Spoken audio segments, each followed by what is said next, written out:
बच्चों, आज हम देखेंगे पूर्ण वर्ग संख्या की पहचान किस प्रकार करें। उसकी पहचान करने के लिए एक नियम हमारे पास है। यदि किसी संख्या के इकाई अंक में 2, 3, 7 और 8 हो तो वह संख्या पूर्ण वर्ग नहीं होगी। चलिए देखते हैं।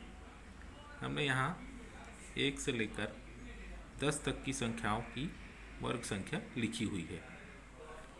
यहाँ हमने देखा 1 से लेकर 10 तक की संख्याओं के वर्ग में किसी भी संख्या के इकाई स्थान पर न 2 है, न 3 है, न 7 है, न 8 है। तो ये पूर्ण वर्ग संख्या है। लेकिन इनके बीच में जो संख्या होती है, माना कि एक संख्या 14 है जिसकी इकाई में 4 है, परंतु यह भी एक पूर्ण वर्ग संख्या नहीं है। उसी प्रकार 23, 24 हमने इनके बीच की जो संख्या ली है, जरूरी नहीं है कि हर किसी संख्या जिसके इकाई में 2 हो, 3 हो, 7 और 8 हो पूर्ण वर्ग संख्या नहीं होगी। इसके अलावा और भी कई संख्याएं हैं जो पूर्ण वर्ग संख्याएं नहीं होती। इसलिए हम यहाँ एक दूसरी विधि देखते हैं, अभाज्य गुणनखंड विधि।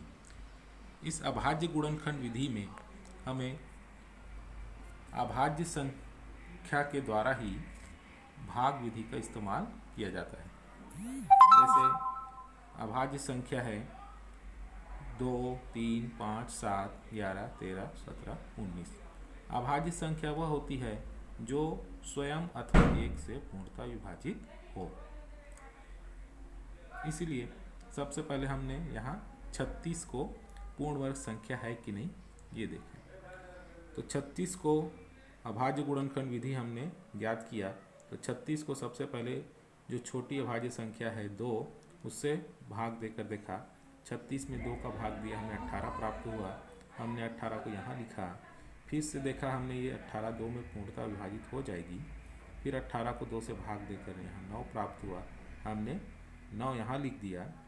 और इस प्रकार देखेंगे कि जो 9 है वह विषम संख्या है जो कि 2 से भाग नहीं जाएगी। इसलिए हमने अगली संख्या 3 ली जो कि अभाज्य संख्या है। 3 से 9 को भाग दिया जिससे हमें 3 प्राप्त हुआ। फिर हमें 3 में फिर 3 का भाग दिया, 1 प्राप्त हुआ। इस प्रकार 36 में हमें उसके गुणनखंड 2 गुणा 2 गुणा 3 गुणा 3 प्राप्त हुआ। अब यहाँ देखेंगे कि 36 के जो अभाज्य गुणनखंड है उनके जोड़े बन रहे हैं। 2 गुणा 2 एक जोड़ा बन रहा है, 3 गुणा 3 एक जोड़ा बन रहा है। इस प्रकार हम कह सकते हैं कि जब 36 के जो गुणनखंड है उनके जोड़े होने के कारण यह 36 पूर्ण वर्ग संख्या है। उसी प्रकार देखेंगे दूसरा एक उदाहरण यहाँ पे है 128 का। हमने एक संख्या लिया 128। इसको भी हमने अभाज्य गुणनखंड विधि से हल किया है। इस प्रकार 128 में 2 का भाग देने पर 64 प्राप्त हुआ।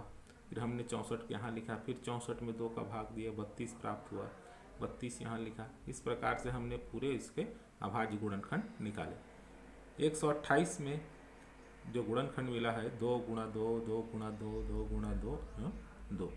यहाँ पर देखेंगे इनके जो गुणनखंड है उनके 1 जोड़, 2 जोड़े, 3 जोड़े और एक जो संख्या है उसकी जोड़ा नहीं बन रहा है।